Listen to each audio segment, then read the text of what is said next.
Admiral Tim, we're heading to Venice, Italy in a couple of weeks. And if you know me, I research the dog snot out of everything. So, the highlights of Venice. Here's what we plan to see and what you should see if you travel to Venice, Italy.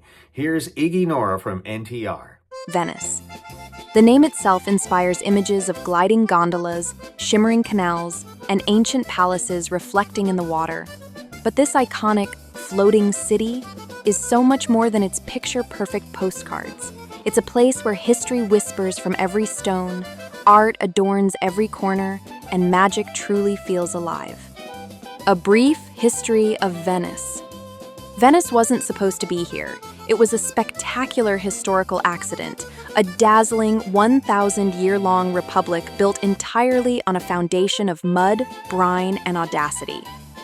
The story begins in the 5th century AD, when the powerful Roman Empire was collapsing under the weight of barbarian invasions, most notably the Huns and the Lombards. The people of the mainland weren't strong enough to fight, so they did the next best thing. They ran to the swamp.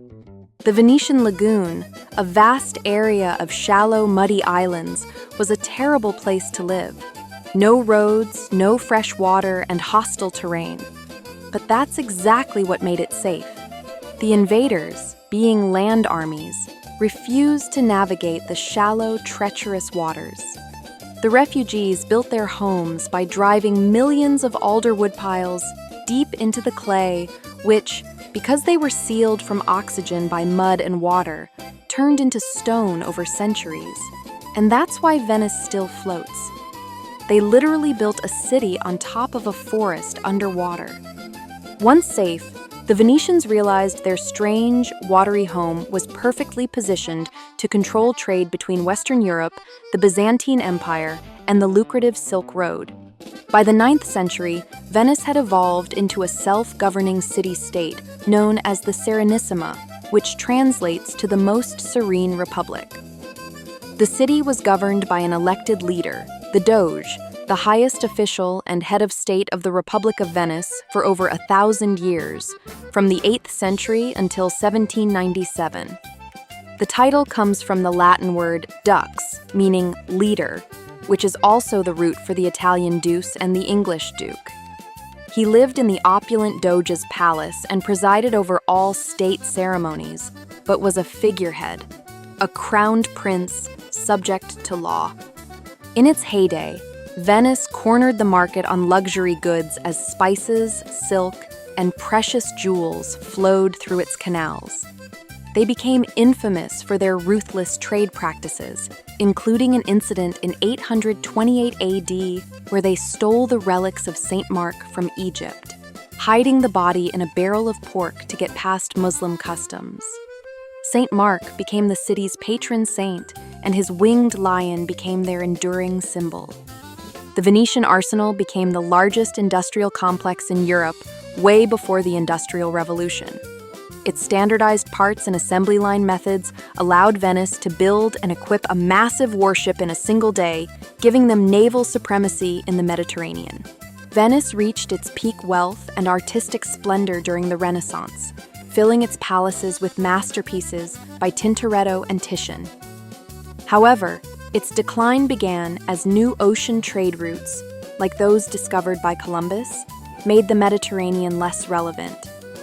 The end came swiftly in 1797, after 1,100 years of unbroken independence. Napoleon Bonaparte's army marched into the city, abolished the Republic, and looted countless treasures, including the famous bronze horses from St. Mark's Basilica. The last Doge, Ludovico Manin, was forced to abdicate as Napoleon's forces took control of Venice. After a few brief transfers between French and Austrian rule, Venice finally became part of a unified Italy in 1866. Today, the city remains a breathtaking monument to its past, a floating miracle of engineering, art, and unstoppable human spirit. The Six Sestieri of Venice. Venice's seemingly chaotic layout is, in fact, an organic result of its early growth on 118 different small islands. It was developed without a central city plan, leading to the dense, winding network of footpaths, cauli, and tiny squares, campi, that define its character. Every twisting corner reveals a different view, often leading to a small, centuries-old church or a bridge that once marked the boundary of a former noble family's territory. There is a lot to see in Venice, so plan to stay a few days to truly immerse yourself. The historic center of Venice is divided into 6 districts known as sestieri, which literally means sixths. Each sestiere has a distinct character, history, and a unique house numbering system that can make navigation challenging. Here are the 6 districts of Venice. San Marco is the political, religious, and tourist heart of Venice. Here you'll find Piazza San Marco, St. Mark's Basilica, Doge's Palace, St. Mark's Campanile, and the historic cafes, Florian and Quadri. Cannaregio is the most populated and northernmost district. It is the main entry point from the mainland and where the train station is. It has 2 personalities, the bustling commercial thoroughfare, Strada Nuova, and quieter, more local residential areas. Here you'll find the world's first Jewish ghetto, the beautiful Gothic Church of Madonna del Lordo, and the long Fondamenta della Misericordia, popular for Baccari, wine bars. Castello is the largest and easternmost district. It stretches from the tourist area to the tranquil, authentic residential neighborhoods and public gardens. Castello is home of the Arsenale, the massive historic shipyard, the Giardini della Biennale, site of the famous art and architecture exhibitions, and the Basilica di Santi Giovanni e Paolo.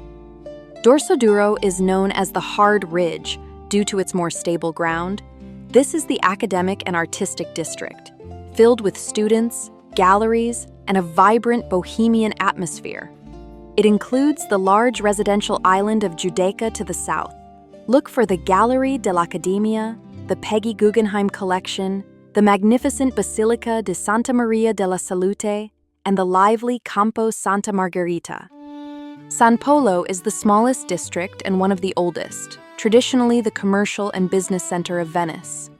Here you'll find the other end of the Rialto Bridge, connecting it to San Marco, the historic Rialto Market, fish and produce, the Basilica of Santa Maria Gloriosa dei Frari, and the Scuola Grande di San Rocco. Santa Croce is the most accessible district from the mainland, as it contains Piazzale Roma, the bus terminal and car parking area. The western part is a transport hub, while the eastern part is historic and quieter. Look for the Fontego dei Turchi Natural History Museum and the Church of San Giacomo dell'Orio. Planning your Venice experience. If you're planning a trip to this dreamy destination, get ready for an adventure that will ignite your senses and capture your heart. Here are my top must-see, unforgettable Venetian experiences that delve into the rich history of this remarkable city. Piazza San Marco. Piazza San Marco, famously called the Drawing Room of Europe by Napoleon, is the single most important square in Venice, serving as the city's political and religious heart for over 1,000 years. It was initially an orchard and garden, but began its transformation in the 9th century when St. Mark's Basilica was constructed. Over time, it became the city's civic and religious heart, acting as the grand stage for all state ceremonies and festivals of the powerful Venetian Republic. There are 3 giants that dominate the piazza and piazzetta, the smaller square connecting the piazza to the waterfront. St. Mark's Basilica, Basilica di San Marco, the city's most spectacular church, known for its dazzling Byzantine architecture and the over 8,000 square meters of glittering gold mosaics that cover the interior vaults and domes. The current structure, consecrated in 1094, was built to house these precious relics. It served as the Doge's private chapel, not the city cathedral, until 1807, and its incredible gold mosaics and treasures, many plundered from Constantinople during the Fourth Crusade, were meant to symbolize the immense wealth and power of Venice as a gateway between East and West. Be sure to see the precious Pala d'Oro, a gem-encrusted altarpiece, and the horses of Saint Mark. The originals are in the Basilica Museum. Look up at the facade's exterior to see the 4 famous bronze horses. The ones outside are replicas of the treasures brought back from Constantinople during the Fourth Crusade.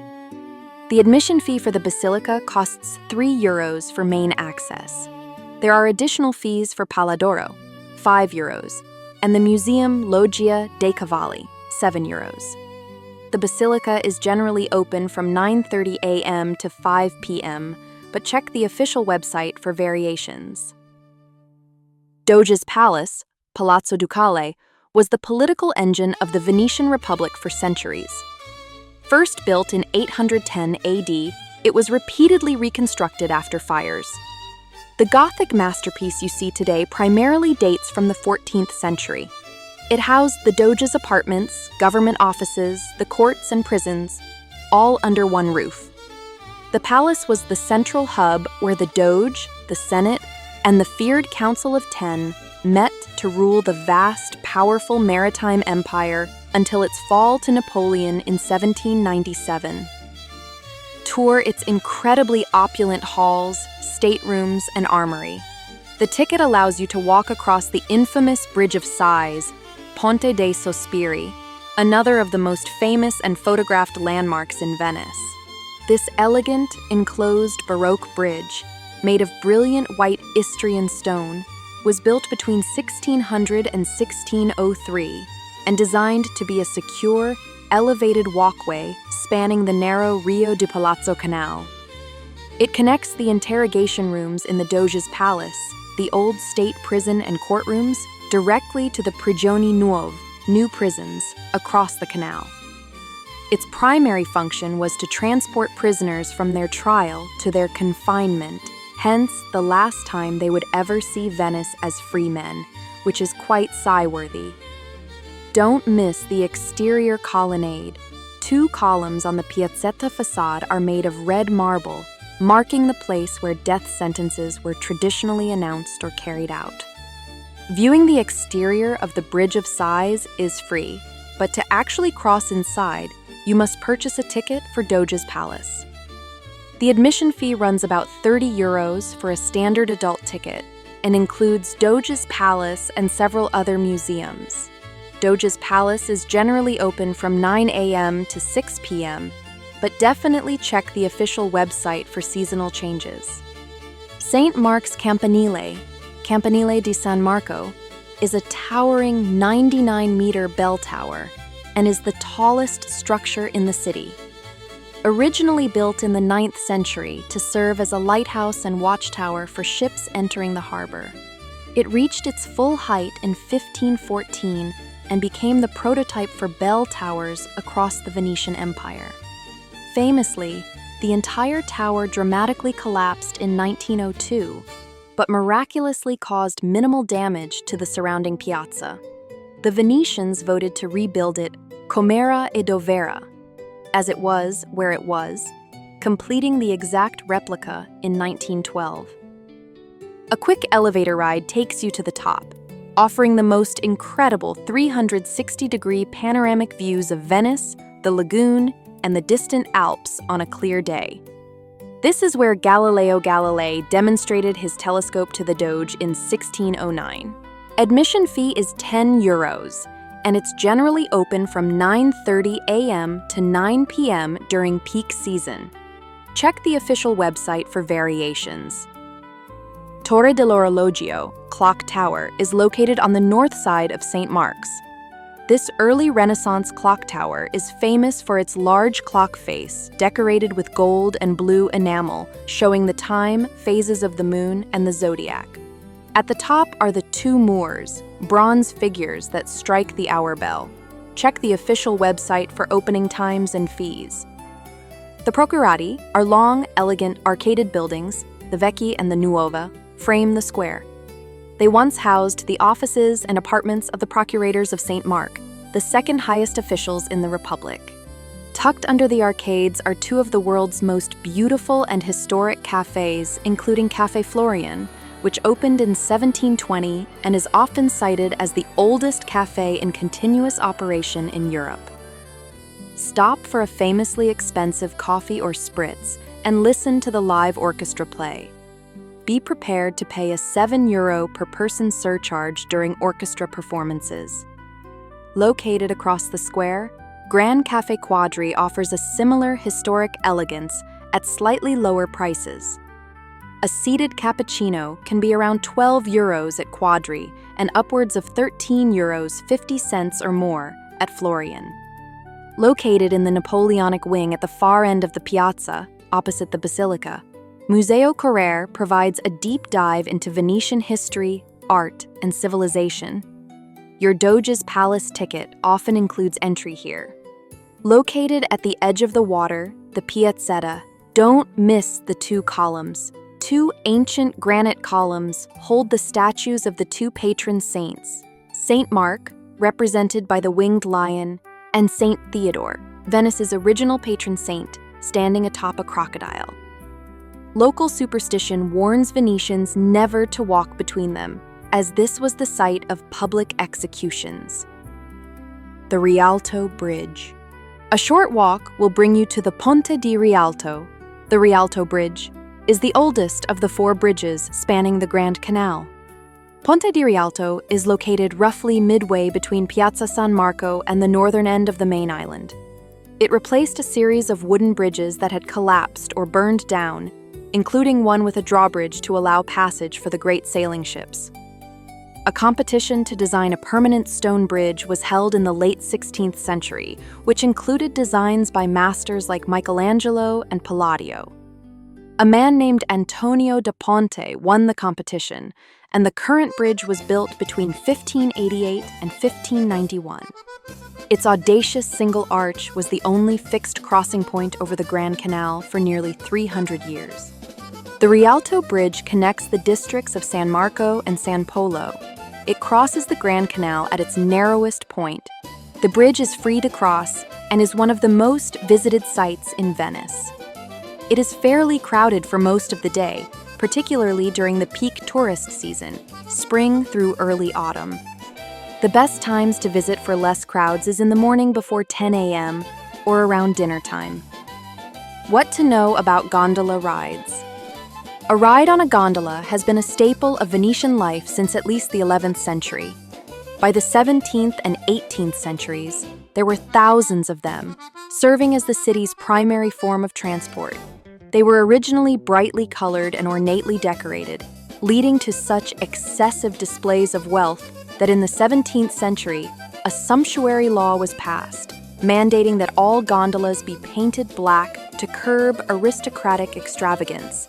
Today, the gondola's distinct asymmetrical shape, perfect for rowing through narrow canals with a single oar, is a masterful example of Venetian naval engineering. Gondola rides aren't cheap. In the daytime, expect to pay upwards of €80 for a 25 to 30-minute ride, and about €120 at night. Load up your peeps and split the fee. You're charged per ride, not per person. A typical gondola will hold up to 5 passengers plus the gondolier. Sometimes they'll count babies, sometimes they won't. And bundle up in the winter. It gets quite cold on the water. The gondoliers often provide passengers with heavy blankets to keep warm during the ride, but dress warmly regardless. Murano and Burano. These two islands have distinct histories tied to 2 ancient trades. Murano became the center of glassmaking in 1291, when all glass furnaces in Venice were moved there to prevent accidental fires in the main city. The glassmakers enjoyed special privileges, but were strictly forbidden from leaving the Republic to protect the secrets of their trade. Burano, meanwhile, was a simple fishing village whose residents began to distinguish their houses with bright, bold colors so fishermen could find their homes in the thick lagoon fog. It also became a major European center for exquisite needle lace. The Grand Canal. The Grand Canal is Venice's central S-shaped waterway, believed to follow the course of an ancient river. For centuries, it served as the city's most important commercial artery, lined with the palaces, palazzi, of wealthy merchant families. These palaces, designed with prominent water entrances and large storage rooms, fondaco, for goods on the ground floor, showcase a stunning progression of Venetian architectural styles, from Byzantine and Gothic to Renaissance and Baroque, each representing a family's influence and wealth. You can take a single ride on the ACTV Vaporetto for €9.50 or get a 24-hour ticket for €25. If you're more bougie, private water taxis will run €100, €150 plus per group of up to 4 people. There may be a surcharge for larger groups. Getting around Venice. Venice's public transportation system is primarily water-based, using a combination of public water buses and private boat taxis. The entire system in the city and mainland Mestre/Marghera is managed by the company ACTV. The Vaporetto is Venice's public water bus system and the most essential and affordable way for visitors to get around, especially for trips along the Grand Canal or to the outer islands like Murano and Burano. A single Vaporetto ride ticket is €9.50 and is valid for 75 minutes. It's only economical if you are using it once or twice. A one-day pass, 24 hours, is €25 and buys you unlimited travel on Vaporetti and mainland buses, trams. Recommended if you plan more than 2 to 3 rides. A 2-day pass, 48 hours, is €35. A 3-day pass, 72 hours, is €45, and a 7-day pass runs €65. Tips for using Vaporetto. Validation is mandatory. You must validate your pass by tapping it on the electronic readers at the pontoon entrance before boarding the boat to avoid a fine. Ignorance or language cannot be used as a valid defense. Routes. Line 1 is the leisurely, scenic route that stops at every station along the Grand Canal. Line 2 is a faster, express route for key stops.